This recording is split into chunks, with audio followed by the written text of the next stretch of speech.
జై శ్రీరామ్. 26వ శ్లోకానికి భావం తెలుసుకుందాం.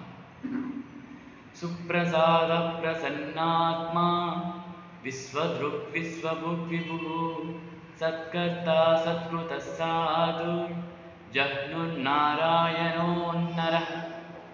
అంటే శ్రీ మహావిష్ణువు జాలి దయ కరుణ కలిగినవాడు, అలానే ప్రసన్నమైన ఆత్మ గలవాడు అని అర్థం.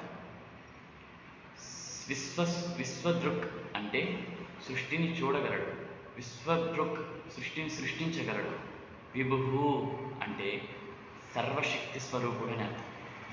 సత్కర్త మంచి పనులు చేసేవాడు, సత్కృత అందరిచే గౌరవాన్ని పొందేవాడు, సాధువైన జీవితం అంటే ఎటువంటి హానికరం చేయకుండా ఎదుటి వారిని మంచి జీవితాన్ని ఆయన పొందినవాడు.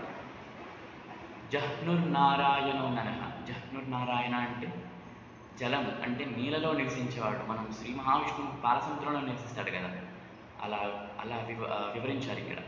సాధు జహ్నుర్నారాయణోన్నరః. నరః అంటే మానవ రూపంలో కూడా ఉన్నవాడు అని అర్థం.